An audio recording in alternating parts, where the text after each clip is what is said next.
You know, when we were kids, we weren't afraid to be bad at things. We'd try to ride a bike and fall over and over, no big deal. We'd draw weird, wobbly stick figures and proudly show them off. We were beginners, and that was totally okay. But then something shifts when we become adults. We get this unspoken rulebook that says, you must appear competent at all times. We start to fear looking inexperienced. We avoid asking what we think are obvious questions because we don't want to seem like we don't know what we're doing. We stick to what we're good at because the thought of being a novice again, of being clumsy and uncertain, feels embarrassing. Think about it. When was the last time you let yourself be truly terrible at something new? Whether it's learning a musical instrument, trying a new sport, or even just picking up a new piece of software. That initial phase of fumbling around, making mistakes, and feeling completely lost, it's uncomfortable, right? So we avoid it.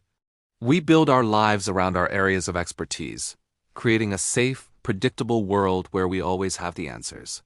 But here's the thing, when you stop allowing yourself to be a beginner, you stop growing. Life is all about novelty, discovery, and fresh starts. Every new skill, every new passion, every new chapter begins with that first uncertain step. It requires you to be okay with not knowing.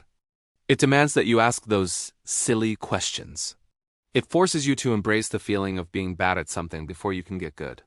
When we shut the door on being a beginner, we're not just avoiding discomfort. We're closing ourselves off to countless opportunities for joy, connection, and self-discovery. The world doesn't shrink as we get older. We just stop exploring it. We stop giving ourselves permission to get lost. That sense of wonder you had as a child, it didn't just disappear. You didn't lose it.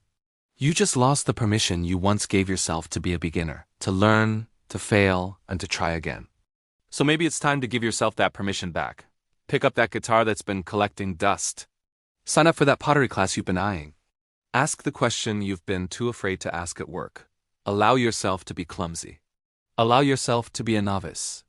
Because the most beautiful, expansive parts of life are waiting for you just on the other side of that initial awkwardness. You didn't lose your wonder. You just misplaced your permission slip. Thanks for watching. If this resonated with you, give it a like and subscribe for more. See you next time.